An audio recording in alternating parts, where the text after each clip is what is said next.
Good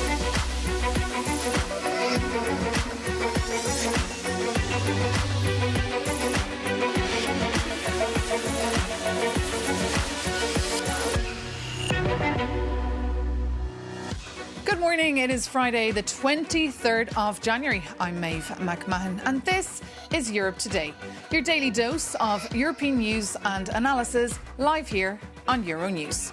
Coming up today, EU leaders gathered in Brussels last night for a 5-hour dinner and tense talks about, among other things, tricky transatlantic ties. Despite the tasty food, the mood seemed to be grim as they discussed Greenland, Ukraine, Mercosur and the Trump Peace Board.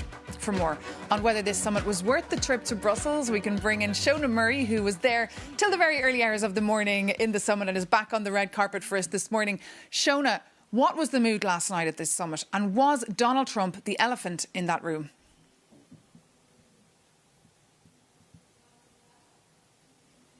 I can't hear anything. Will you ring Sylvan there? Really? I think Shona's having difficulties there listening to us. Yes, Shona please. Murray, can you hear us? I just got cut off. I just got cut off. Ring Sylvan. We're having some difficulties there. We're having a couple of difficulties, but not to worry because, of course, the EU leaders debated deep into the night on all the challenges facing the Union. And in fact, coming up to find out exactly what was discussed in the room, we'll be joined by one of them, the Greek Prime Minister Kyriakos Mitsotakis, in power since 2019. He's also the president of the centre-right New Democracy Party since January 2016.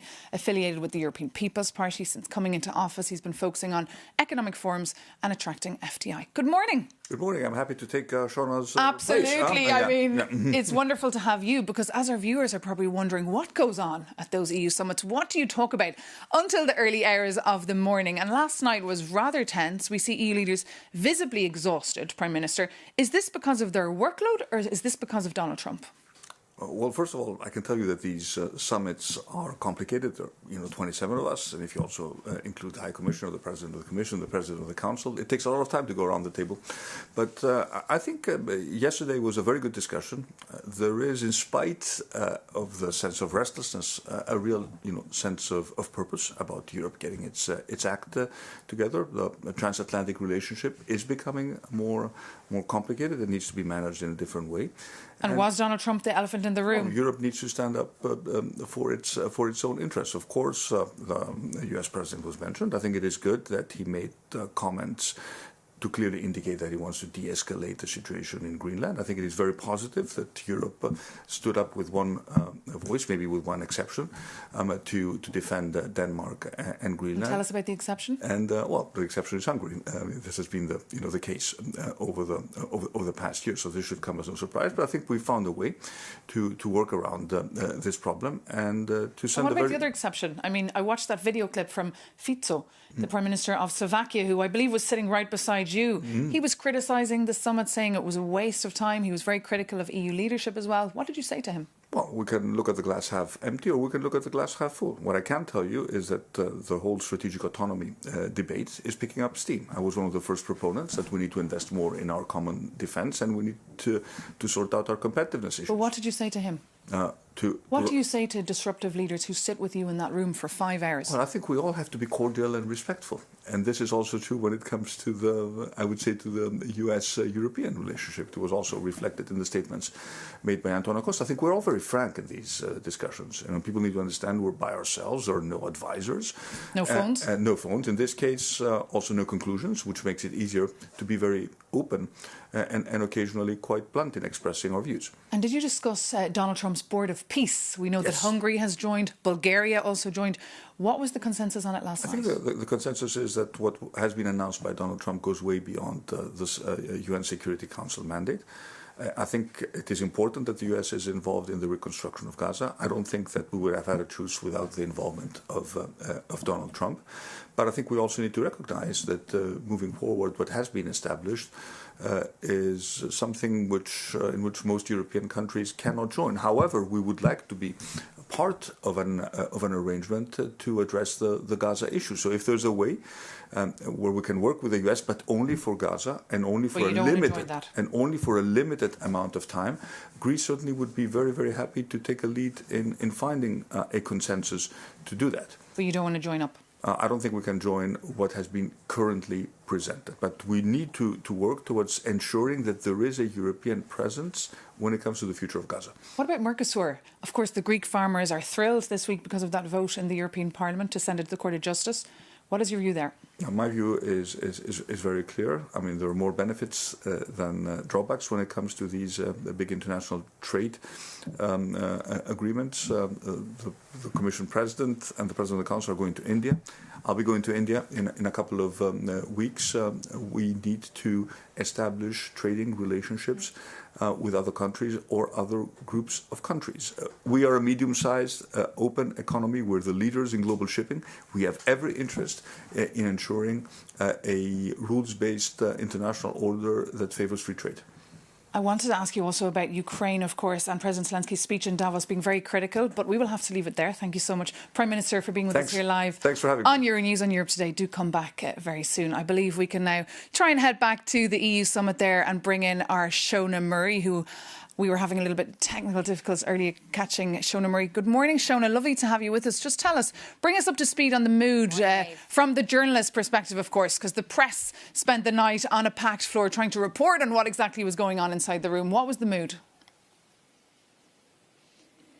Well, Maeve, you know, I've been covering EU summits for a long time, even throughout the challenging moments of the Eurozone debt crisis. And I can say overall the mood, not really with journalists necessarily, but also with politicians, was one that was particularly despondent. Now, we know, obviously, that the issue of tariffs had been averted at the last minute. But the damage to the EU-US relationship has really been very long-lasting. Trust has been very much eroded. If you look at the language throughout the week, Bart de Wever, the Belgian Prime Minister, using language saying that if Europe doesn't unify, it'll be a happy slave of Donald Trump. We also heard from Mark Carney, the Prime Minister of Canada, a NATO ally, saying that the world order is fading and that the might and right of the strongest is basically playing out and the weak must suffer. So it's within that context that we heard about how Europe really needs to move away, diversify away from the United States, become more independent. We heard from the Prime Minister there talking about strategic autonomy. And Ursula von der Leyen, President of the European Commission, really made this point in her press conference. It was very clear in the discussion that we were successful in withstanding by being firm but non-escalatory and, most importantly, very united. But there was also a discussion on the clarity with which we know that we have to work more and more for an independent Europe. This is not something which happened overnight. This is hard work. Commission President there, Ursula von der Leyen. And Shona, just what else did leaders there discuss and decide? Well, it was all very intertwined, Maeve, because really the idea of this summit was an extraordinary summit based on the actions and the language of Donald Trump. So the strategic autonomy piece was important. And then linking onto that was, of course, Mercosur, because we heard from the European Parliament during the week that they had sent the legalities of Mercosur to the European Court of Justice, which will, of course, delay its implementation. So European leaders decided to implement this in a provisional basis to get it going, saying that really the trade agreements now of Mercosur has 700 million people, that needs to be in place if Europe has any chance of being independent from the United States. And of course, there was also a strong discussion on this Board of Peace that you mentioned there with the Greek Prime Minister. The EU has real concerns about the level of this and whether or not it's in contravention of the United Nations Charter. Maeve. OK, Shona Murray, thank you so much for that live update there from the red carpet there at the EU Council. Well, Ukraine was also discussed last night at that EU summit after President Zelensky's speech at the World Economic Forum in Davos yesterday. The Ukrainian president also held talks with Donald Trump. For more, we can cross over now to Euronews' correspondent, Sasha Vakalina, who's been reporting from Switzerland for us all week long. Good morning, Sasha. Just bring us up to speed, please, on Zelensky's speech in Davos. He was very critical of European allies.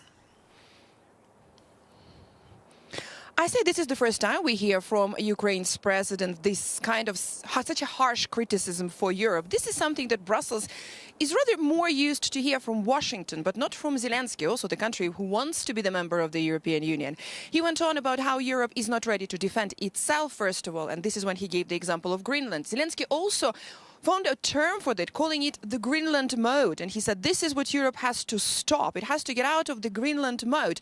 When Europe, as he said, is waiting for somebody to do something one day. Let's take a listen. Europe needs to know how to defend itself. And if you send 30 or 40 soldiers to Greenland, what is that for?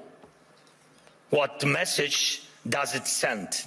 What's the message to Putin, to China?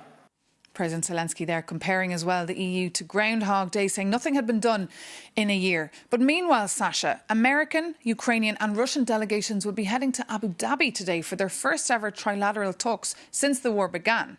What should we expect? This is indeed in itself a sign of a progress made. We also know that Trump's special envoy, Steve Witkoff, he was already in Moscow, is in Moscow, and he met with Putin. Now, these meetings took place while President Trump was meeting President Zelensky here at Davos. So this is the next step for those trilateral talks that are starting today. Now, the tricky part is that after these talks with Putin, between Putin and Witkoff, the Kremlin said that the problem remains for them, and the main obstacle is the territorial concessions. And this, of course, will be the hardest point for the teams to negotiate and to find some sort of an agreement. Indeed. Well, we'll keep a very, very close eye on that, Sasha Vakalina. Thank you so much for that live update on the last day of the World Economic Forum in Davos. As I said, for more of Sasha's reporting on that meeting as well later on today, do visit Euronews.com or download our app. But another man who took the main stage in Davos this week was the billionaire Elon Musk. The Tesla and ex-owner spent, though, most of his week trolling Ryanair and threatening to buy Europe's most successful airline. Jakub Janis takes a closer look. Come fly with me, let's fly away! Michael O'Leary, the Ryanair boss, could have quoted Sinatra in response to Elon Musk calling him an utter idiot on X. The reason for this sudden affection? A fight over Musk's Starlink Wi-Fi on board. In response, Ryanair boss launched a big idiot seat sale with cheap flights for Elon and all the other, quote, idiots, end quote. But away from the noise, how actually do their business models impact us? First, the environment. Ryanair's fleet of more than 600 planes emitted over 60 million tons of CO2 last year. Then again, data centers for X and Grok AI are part of an industry that consumes so many resources that in Ireland and the Netherlands they are threatening drinking supplies and triggering blackout alerts. So neither of them is exactly winning the Greta Thunberg award. Then there are taxes, and both X and Ryanair have Irish head offices. Ryanair hires 26,000 people and paid over 170 million euros in taxes last year. And X? After the recent layoffs, they have just over 100 staff left in Dublin. And thanks to reporting a massive loss, their tax bill was near zero. Finally, Ryanair claims they have a score of 90% satisfied customers. And to be fair, X-users are also very satisfied. Or at least that's what the Russian bots tell me. And yes, both are ruthless, but one is an American eccentric billionaire, and the other is, well, ours? And honestly, I just can't imagine flying to Mars for $16.99. So for that one, I'm voting with my legs, even if there is never any space for them on board.